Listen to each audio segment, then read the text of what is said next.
ফেসবুকে সেই ভিডিওটা দেখছি। অনেকের উপকার হয় না, সঠিকটা লোকে উল্টো পাল্টা বলে দেয় না। এটা এখন রাশি তোমার এটা তুলা লগ্ন আর রাশি ধনু, এই দুটো দিয়েই ইয়ে করবে। আর যদি কোনো মহারথী বলে, এটা কাউকে দেখানোর দরকার নেই, এটা কিন্তু তোমার পুরো ছক, ঠিক আছে? আর কোনো মহারথীর দরকার নেই, মানে এরপরে যাতে পণ্ডিতি না করে কেউ। হ্যাঁ, আর যখনই আসবে আমার কাছে এটা নিয়ে আসবে, দরকার থাকলে একটা ফাইল আপ করে রেখে দিও, আর পারলে একটা জেরক্স করে রেখে দিও যাতে হারিয়ে না যায়। হ্যাঁ, নাও তোমার। তা কোথা থেকে এসছো? পুনায় না? হ্যাঁ, আমার নাম প্রণয় সরকার। প্রণয় সরকার, আমি বর্ধমান জেলার রসুলপুর থেকে এসেছি। একটু জোরে বলো। বর্ধমান জেলার রসুলপুর থেকে এসেছি। তা এখানে এসে আমার খুবই ভালো লাগছে। আর আপনি যেটা বলেছেন সেগুলো সবকটাই ঠিকঠাকই আছে। তোমার তো date of birth, time of birth ঠিকঠাক জানা ছিল না। ঠিকঠাক জানা ছিল না। তো আমি যেগুলো তোমাকে বললাম এই যে সায়েন্টিফিক ওয়েতে, সেটা পুরোপুরি মানে আমার লাইফের সঙ্গে সব মিলে গেছে। আর সব থেকে বড় কথা, তুমি সরকারি চাকরি পেয়েছো সদ্য। এখান থেকে দেখার সঙ্গে সঙ্গেই বলা, তাই না? তো মানুষ তো বিশ্বাস করবে না আসলে। তো তুমি তোমার পরিচিত লোকদের যারা শিক্ষিত, আর তুমি করে বলে ফেললাম, ছোট আমার থেকে অনেক, আমি খুব স্নেহ পরিপূর্ণভাবেই বললাম। তো তুমি তো জানোই আমি কথা বলতে বলতে অনেক সময় তুমি বলে ফেলি, তাই না? ওটা ভালোবেসে বলে ফেলি, কারণ যখন কোনো একটা মানুষ মানে আমার কাছে আসে, তখন তো সে তার ভালোর জন্য আসে। আর তার যখন মন থেকে আমি এতটা ভালো চাই, তখন তার সঙ্গে একটা মেন্টালি একটা অ্যাটাচমেন্ট তৈরি হয়ে যায়। আমাকে দেখে কতদিনের মনে হচ্ছে তোমার সঙ্গে আমার সঙ্গে পরিচয়? অনেক দিনের। আচ্ছা, আমি আগের থেকে তোমার আত্মীয় স্বজনের কাছ দিয়ে কিছু শুনিনি তো, কাউকে চিনি না তো। আচ্ছা, ডেট অফ বার্থ ছাড়া তাহলে বলা সম্ভব, ভাগ্য গণনা সম্ভব। আচ্ছা, সেটা এখানে এসে তুমি বুঝতে পারলে, তাই তো? আর তোমার এমনি কোয়ালিফিকেশন তো বিটেক ইঞ্জিনিয়ার। হ্যাঁ, আমার বিটেক কমপ্লিট করে আমি ডিপ্লোমা করেছি 2009 সালে। আচ্ছা, ডিপ্লোমা করার পর একটা প্রাইভেটে কাজ করছিলাম। আচ্ছা, তারপরে গিয়ে বিটেকটা কমপ্লিট করলাম 2018 তে গিয়ে। আচ্ছা, বেশ স্ট্রাগল করেই তারপরে আবার মানে কোম্পানিতে কাজ করতে করতে আমি আবার পড়াশোনা স্টার্ট করি সরকারি পরীক্ষার জন্য। খুব ভালো।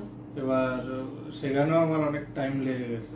ওই সময় একটু ফ্রাস্ট্রেটেড হয়ে যাচ্ছিলে, কিন্তু আলটিমেটলি যোগটা ছিল। আমি 4 থেকে 5টা রিটেন পরীক্ষা ক্লিয়ার করেছি, ইন্টারভিউতে গিয়ে আমার হয়নি, কিন্তু আলটিমেটলি দেখো যোগটা ছিল।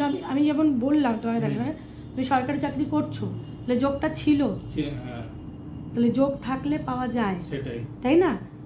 আর সেটা আরেকটা নিজের চেষ্টাও থাকতে হবে। মানে আমি যখনই দেখলাম যে আমি একটা পরীক্ষায় পাস করলাম, তখন আমার কনফিডেন্সটা আরেকটু বেড়ে গেল। আর ধৈর্যটা অনেকটা বড় ব্যাপার, কারণ তোমার তো এখন তো 40 ইয়ার্স, তো এতটা জার্নি তো তোমার 40 ইয়ার্স পর্যন্ত ধৈর্যটা ধরে বসে থাকতে হচ্ছে। এটা বড় ব্যাপার, এটা কিন্তু অনেকের এটা থাকে না। তুমি সবাইকে কি সাজেশন দেবে যারা যারা ফ্রাস্ট্রেটেড হয়ে যাচ্ছে, যাদের যোগ আছে? তাদেরকে বলবো যে না, নিজের চেষ্টা করতে হবে এবং ধৈর্যটা ধৈর্য রাখতে হবে। আর আমি এই জিনিসটা দেখলাম নিজের লাইফ থেকে, যে যারা চেষ্টা করে গেছে তারা সফল হয়েছে। অবশ্যই। আর জ্যোতিষীরা এমনি ভাওতাবাজি না করে, আমাদের মতো কিছু জ্যোতিষী, তাই তো? তাহলে জ্যোতিষটা সত্য। আচ্ছা, না হলে কি করে বলা যায়? সেটা আমি অনেক আগে থেকে, আমি যখন ক্লাস 11-12 পড়ছি, তখনও আমি চেষ্টা করেছিলাম, কিন্তু সেরকম ভাবে পারিনি আর কি। আমার বাবার আর্থিক অবস্থা সেরকম ছিল না। কিন্তু এখানে এসে তোমার কি ফিল হলো? এখানে এসে তো আমি দেখলাম যে আমার লাইফে যেসব মানে ঘটনা ঘটেছে, সেই সবকটাই সত্যি। আমাকে ভালো লেগেছে? হ্যাঁ, পছন্দ হয়েছে তো? আর আমাদের এনভায়রনমেন্ট এখানে খুব ভালো পরিবেশ, মানে লোকে এসে মন থেকে একটু শান্তি পাবে, শান্তির জায়গা, তাই না? আর মা দুর্গার পুজো যদি কেউ করে, মায়ের নাম করে, অবশ্যই মা আমাদের জগৎ জননী, তারই তো একটা রূপ। তারা মা বলো, মা কালী বলো, তো মায়ের পুজো করলে মা তার সন্তানদের রক্ষা করবে অবশ্যই। আমি আমার নিজের লাইফেও আমি সেই জিনিসটা উপলব্ধি করেছি।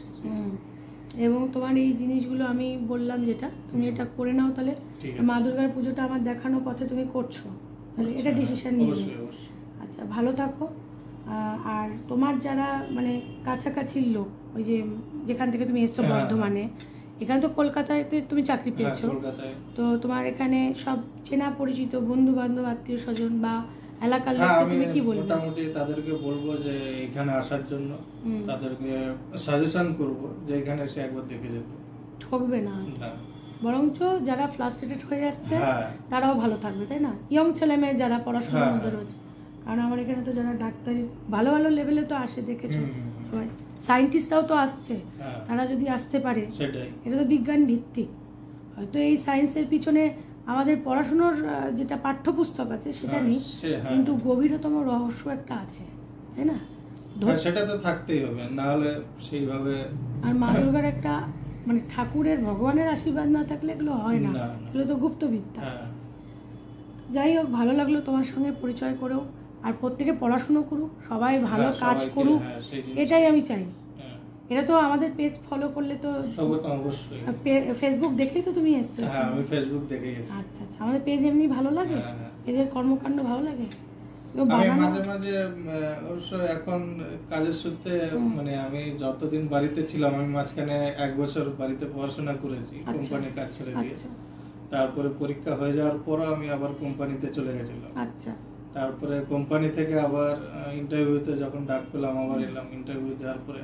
সামনে আরেকটা ইন্টারভিউ আছে আমার, আচ্ছা। পিএসসি। তোমার এখানে কিন্তু আমি একটা কথা বলে দিচ্ছি, আমি অন ক্যামেরাই বলে দিচ্ছি, অনেক উচ্চ পদে ওঠার যোগ আছে। শুধু আচ্ছা। হ্যাঁ, উচ্চ মানে আরও ডিপার্টমেন্টাল যে পরীক্ষাগুলো আছে, তুমি যদি চেষ্টা করো আরও উপরের পোস্টে উঠতে পারবে, প্রমোশন হবে, ভালো জায়গায় যাবে, মানে আরও ধরো এখন থেকে আরও 10 বছর পরে আচ্ছা, আরও ভালো জায়গায় চলে যেতে পারবে। আর 9 বছর থেকে 10 বছরের মধ্যে যদি কিনা ওই শারীরিক সুস্থতাটা থাকে, আচ্ছা, খুব ভালো জায়গায় যাবে। এবং রাজনীতিতেও আমি বলে দিচ্ছি, যদি রাজনীতি করতে চাও, তোমার এলাকার লোক বা এলাকা ভিত্তিক, তাহলেও কিন্তু একটা ভালো যোগ আছে এর মধ্যে দেখা যাচ্ছে। এটা আমি বলে দিলাম আর কি, তখন আমি বলিনি, এখন বলে দিলাম। তো ভালো থেকো। ঠিক আছে। আপনি ভালো থাকুন। জয় মা দুর্গা, জয় মা।